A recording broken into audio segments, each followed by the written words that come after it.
Okay, I want to speak briefly about the rise of the alt-right, um, called alt-right in the United States. I say briefly because I honestly don't know enough about the subject to talk at great length.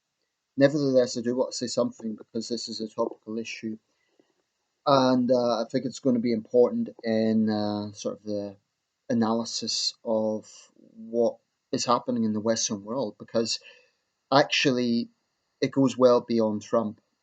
Incidentally, just because it's in front of me, this is the cover of the week. There is an American version actually.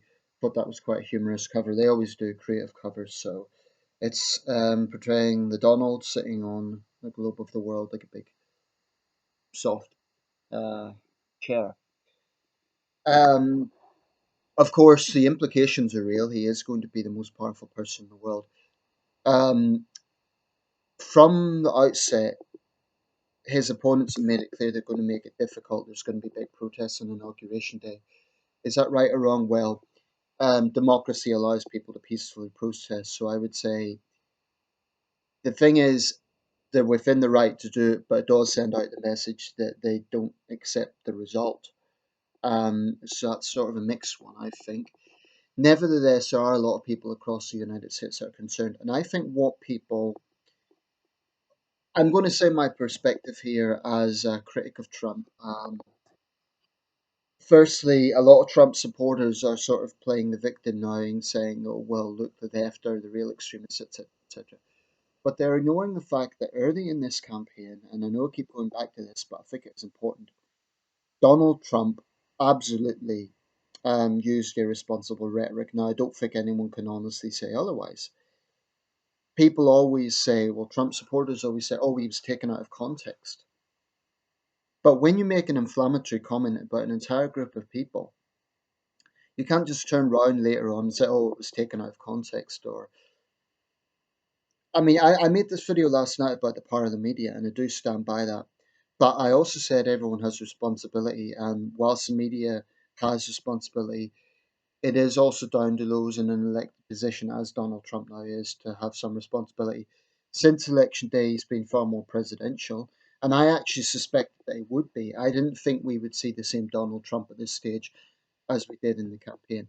But like I say, this is about much more than Donald Trump. In a sense, Trump is just a sort of symptom.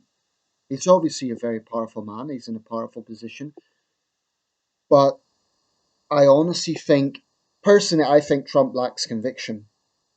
And if anything, for those who are frightened of a Trump presidency, that's almost a good thing. Because I don't think this man is an ideologist. I really don't.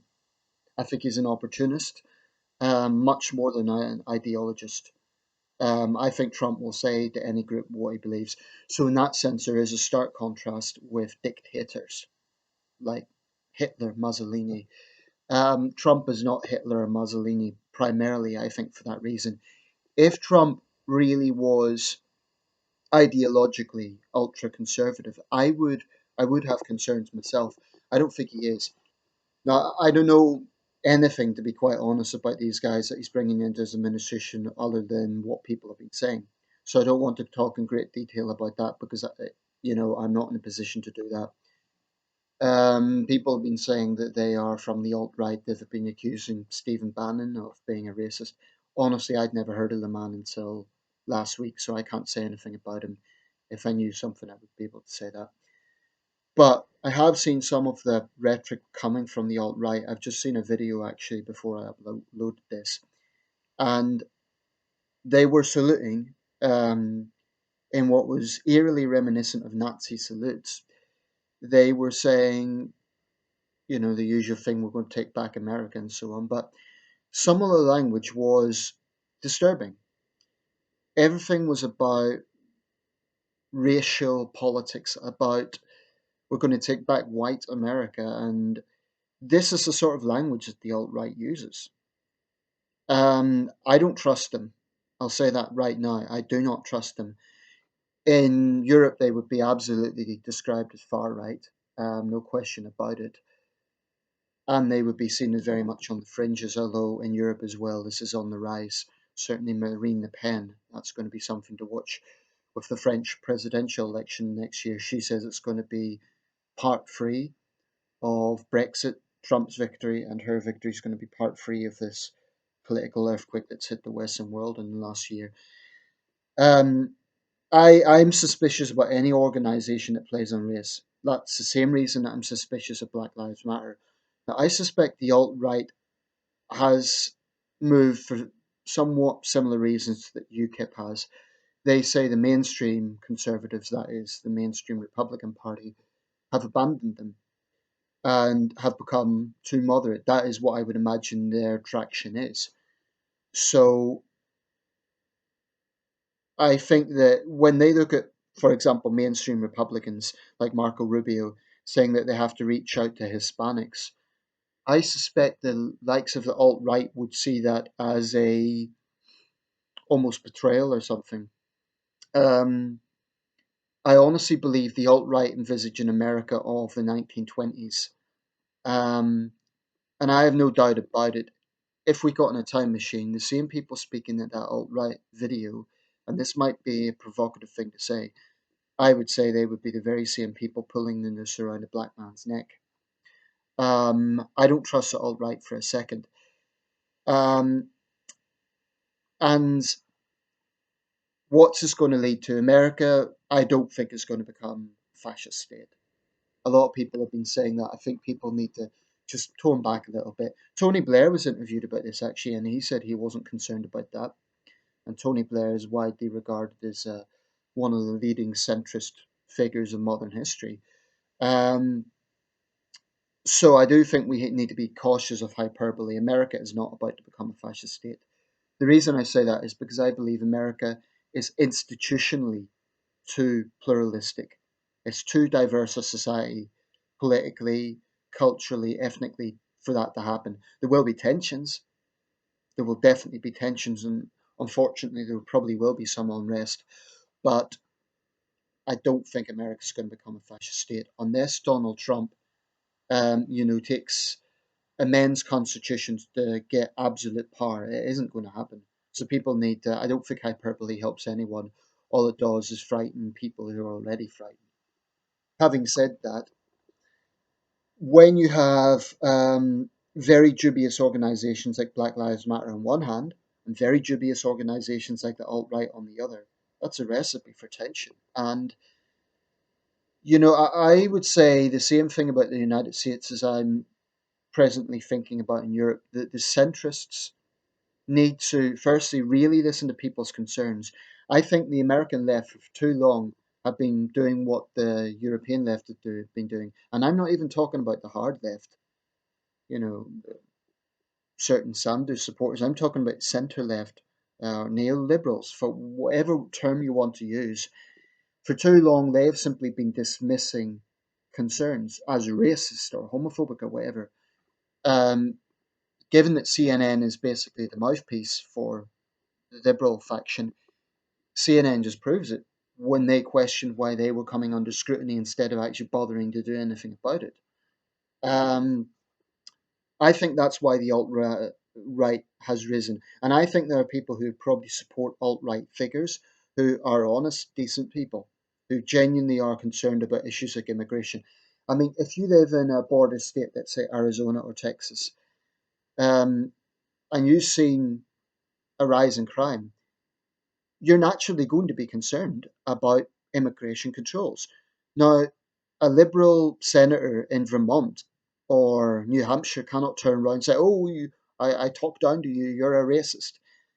That's they need to listen to those concerns and they need to understand where those concerns are coming from. Um, that doesn't mean that the alt right or Trump has the answers. I do believe that Trump has exploited fears, and whether he's going to deliver or not, I hope he does.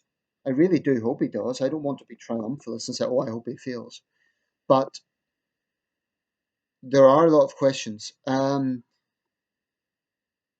So far Donald Trump has been acting more presidential, so that's reassuring. But I can understand the concerns about the people that he's bringing into his administration. I really hope that he brings some moderate Republicans in there. So when Mitt Romney was mentioned, that assured me.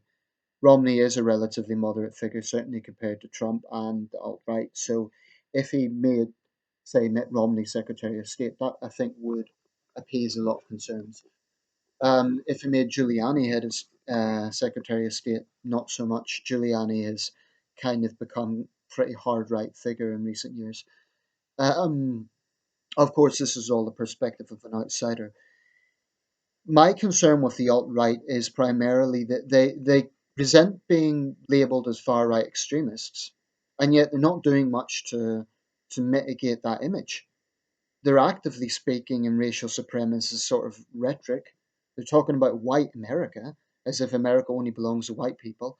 Um, I see them as no better than any black supremacist group or any other fringe group, and that is concerning. So, another point that they always rail against political correctness. Well, I'm on record. I'm not a fan of political correctness. But I do think there are some people who use political correctness as a cover to legitimize their own extreme views. And, it's one thing kind of being, take for example, Milo Yiannopoulos. He's a smart guy, he's articulate, and he knows how to play to his base. He knows how to press the right buttons, and he's an agent provocateur. He's a smart guy. I wouldn't like to be in a debate with him. But I also think whilst he's calling on the left to wake up and realize why they're being laughed at, I also think he needs to understand, and people like him need to understand, that it's no good just saying, oh, just have a sense of humor, because there are real issues going on here. And, he's not responsible for every nutter that comes on his Twitter and says, oh, I want to kill the Muslims or whatever. But he is stirring a lot of it up, much as Donald Trump did. And it's one thing being politically incorrect, it's quite another being just reckless and irresponsible for the sake of it. I think it's fine to be politically incorrect and speak plainly. One thing I would say, though, is there is some talk in the UK of banning Milo Yiannopoulos. Certainly, some universities are proposing that. It would be somewhat absurd if they allow Islamic speakers to talk and they don't allow Milo now. He's a gay man. Apparently, he's against gay marriage. Make of that what you will. But he'd have every right to absolutely blast Islamic ideology because he would be the victim of it. So I don't fault him for that for a second. But anyway, that's some of my thoughts on the alt right. I just think that people are responding to this populism like it is going to be the savior of liberty. But you really need to look into this. That's all I would say. People need to look into this because I really do believe the alt right has some sinister undertones. And I think people need to be very cautious about supporting self-positioning alt-right figures. Both the mainstream left and right do need to pay attention to concerns, but the response to concerns is, in my view, not to go to these populist movements that, in my view, have no real answers. They're very good at rabble rousing. They're very good at stirring up. Um, Perhaps I shouldn't say rabble rousing. That might sound bad, but they're very good pointing out the concerns that people have and basically pointing out what pisses people off, but they actually have no answers. That's my perspective. They're very good at saying, oh, political correctness pisses people off, and it does. They're very good at saying there is a threat from Islamic terror. They're very good at saying that radical feminists are a pain in the ass. All those things I understand, but they're not good at actually giving answers, and that's a problem.